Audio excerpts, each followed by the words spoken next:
What's up, YouTube? Back here again with another video, and today we're going to take a look at a couple VTXs. Now, I got these video transmitters from Amazon, okay? This one is from AKK, and this one is from wolfwhoop. Now, I've been using this one for a while. I've got two of these. I don't have the packaging, but you get the same stuff. I think this one came in like a foil pouch, not quite a box. The AKK one comes in a box. I'll unbox this one, I'll show you what's up, and then we'll connect it to a quad. Now I'll say right away, I've been flying this wolfwhoop version. All right. Now the number on here is TX1811, but online they list, I believe they list this as the wolfwhoop Q1. All right, and then this is the AKK x2p. All right, and what the significant thing is here, because these companies on Amazon have been selling transmitters for a while, but these ones have smart audio control. These are basically TBS unify clones, like the HV style, because this takes 7 to 24 volts, both of them. Both of these have the same features, so I figured why not lump them together. There are some different physical differences, but as far as how they operate and what they do, exactly the same. So I'll show you this one here, and then we'll unbox the other one. So this is the one from wolfwhoop. Okay, you see right here we got smart audio. Now that's what's going to give you your smart control through your OSD, your Betaflight OSD. 5-volt out to your camera, an extra ground to your camera, your video in, your ground, your main ground, and your 724 volt, your power input. That all comes out on this breakout cable, which I'll show you in the box in a second. This particular one, right, has the RP SMA, and it's attached to the board like this. Now, these have their place, right? I have uses for the ones that are together and ones with the separate wires. Now, I've been using this one on another quad, but I'm going to switch it out for this one because it's got the little whip. So let's unbox this guy. Now, this one is like directly a Unify clone because it has a little whip. Now, I actually like this a little bit better because guess what? It's soldered on. To each their own. It's your own opinion. I'm not a big fan of those UFL connectors. I feel like they're very weak. I don't know. Solder connection for me is good. You could desolder it and change it if you need to, if you break it. But that's where it is. And then it's got this SMA connector, which is, I have a few more antennas for that. And it's kind of like the Unify setup there on the end. Right? This cable's a little bit more sturdy. So there you go. So this is the AKK version. Like I said, it looks the same. You got your microphone, right? So if your goggles pick up the frequency, it'll record sound. You got your LED display. You got your little button right here. I mean, these are virtually identical. This one just has the lead, and they got different names, right? AKK, X2, TX1811, but I'm pretty sure this is the Q1. So yeah, microphone, LED display, button, so you can control this manually, and then your breakout cable down here at the bottom, and then your antenna connectors. This one comes RP SMA, this one comes SMA. So keep that in mind. This one has the pin. This one does not have the pin. So there's that. All right. Here's your breakout cable. These are all pretty similar nowadays. So this is going to be your power, right? Your power, and then you got to match this up. All I use off these breakout cables is the video in, your power, and then your smart audio is this green wire here on the end, and that's all you're going to need. So I'll show you that on one that I have hooked up. Directions. 7 to 24 volts. Smart audio pit mode. So this has pit mode, which is 0.1 milliwatt, I believe. Should say it somewhere. Yeah, I think it's 0.1 milliwatt, then 25, 200, 500, and 800, which is nice. That's if you're running it at 12 volt input power, okay, at minimum. Up to 4 kilometers. SMA female. JST 6 pin is the connector. And there's your, little schematic. Now, the one thing with these, because they have so many selections, this is going to be your important part right here. Because it's no longer going to display the 3 hash marks for like 25, 200, 500, or 600, whatever.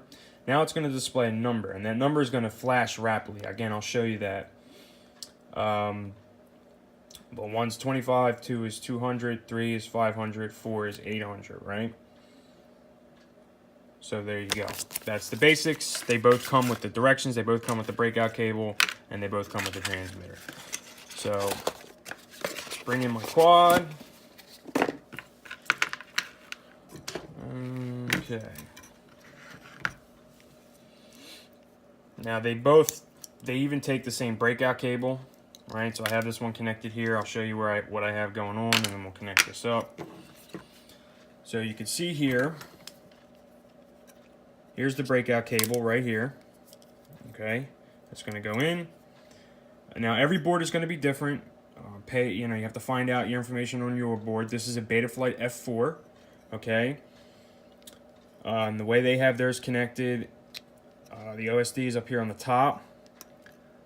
So on the very top rail is video in, then video out, and then I have VBAT going to it, and then the ground on the outside. Again, your flight controller is going to be, dependent on you. And then for the Betaflight F4, you actually have to turn one of your UARTs into soft serial in order to get this to work.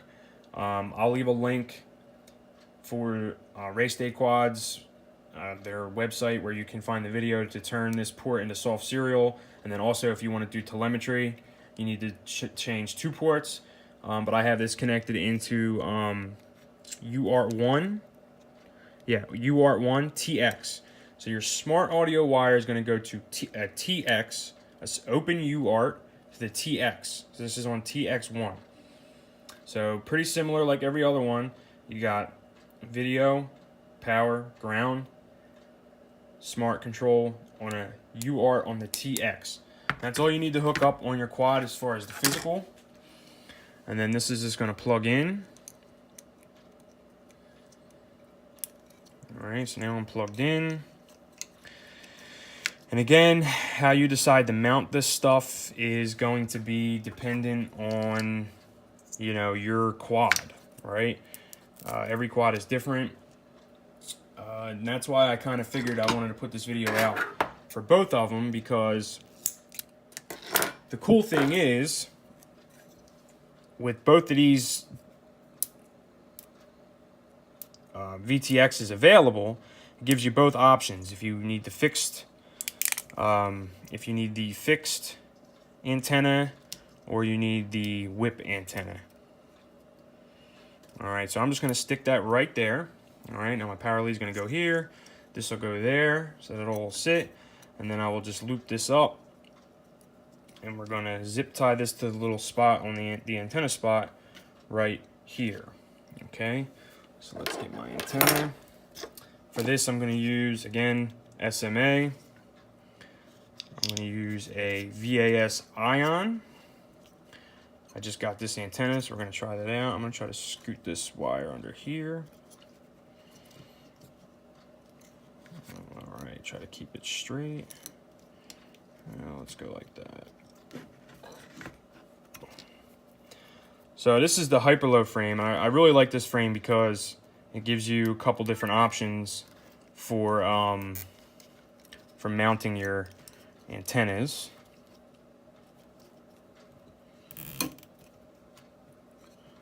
Alright, so we'll tighten that up real nice and tight. And we'll put a second one on here just to be safe. Go the other way.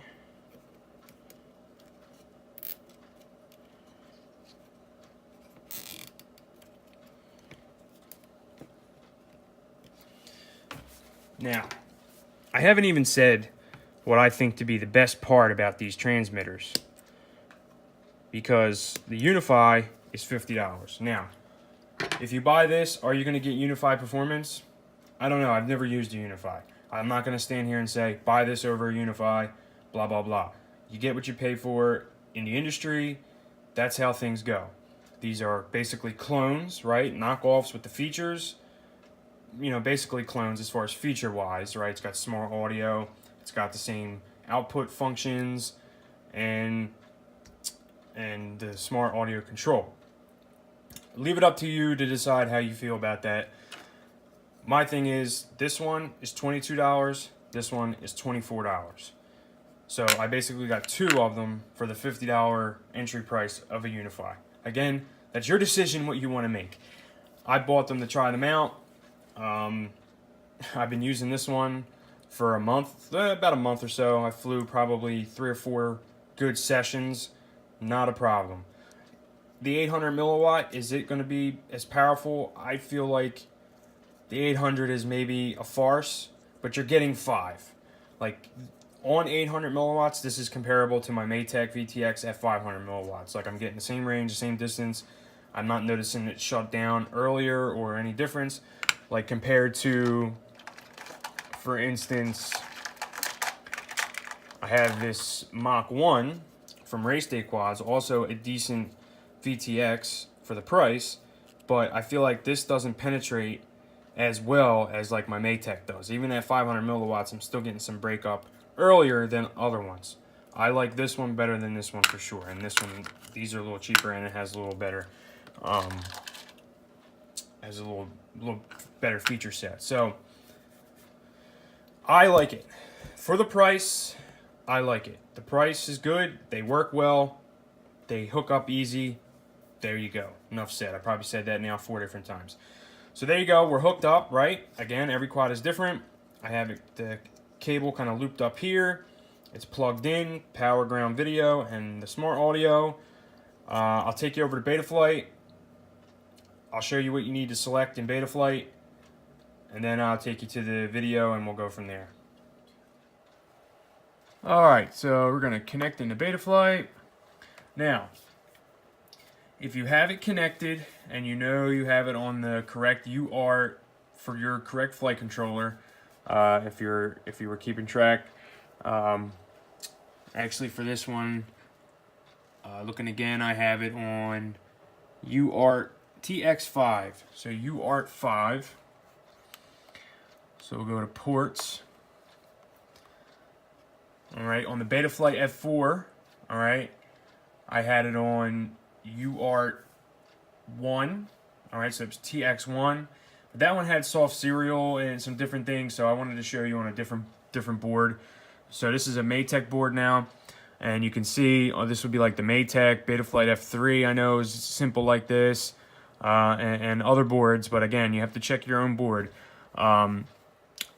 This one's on UART 5, so TX5. Go to the peripherals, select TBS Smart Audio from here. You save and reboot, and you're literally done. That's it. So once you're all done there, we can disconnect. All right, and last thing, we'll take it over to the screen, and you're gonna do throttle mid, left, yaw left, pitch forward, and that's going to take you into the menu. And now with your pitch and roll stick, down to features, pitch roll right, pitch down. Now SA would be smart audio, and then TR if you're using a tramp, all right, it would be on the tramp. So roll right. Now you can see at the top line we got F. All right, what's the F? I don't know what the F is, but we got B6, frequency is 5828 and 25 milliwatts. So if we go down to power and I swipe over, all right, so now it's saying 200 milliwatts. You see at the top, now it's switched on the top line to 200 milliwatts. So if you want to set that, you're going to go to the right and roll right, confirm, and boom, there we are. Now we can back out. Now I always just like to hit save and exit on that. And now you just literally changed to 200 milliwatts. You can also change the bands in that level there in that menu. So let's go in, features, smart audio. If you see right here is your band. So again, you roll right and left, and there's your channel. and then it'll show you your frequency. You can also, no you can't, but you search by your band and your channel, and then you'll hit set when you're done, and then back yourself out.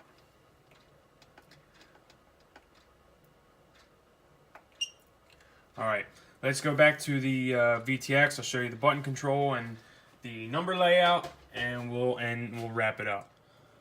Alright, now we can see we got flashing B, that's the band, 6 is the channel, and then the blinking 2, that is our output strength right there. So we're going to use the button here. If I push it once,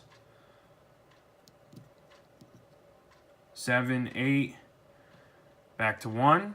So if you just push it, that's going to be your channel. Again, a little long press. Now when the B starts flashing, or the letter starts flashing, B, E, F, R, A, B. There's your bands. Let that lock in. And then finally, if you hold it the longest, alright, now we got the flashing number. So you get 2, 3 is 500, 4 is 800, 1 is 25, 2 is 200, 3 is, was it 4, 500, and then you got your 800 at the end. Now to get into pit mode, you're going to have to do that through your OSD. In that section there at the top, it's at pit mode on and off. So you could do that there. And that's pretty much it. So this is the AKK VTX, the AKK X2, and the wolfwhoop Q1. Alright, the Q1, we got this one here. Smart audio control at an affordable price. Check them out. You know, I'll leave the links in the description below. As always, thanks for watching, and I'll see you on the next one.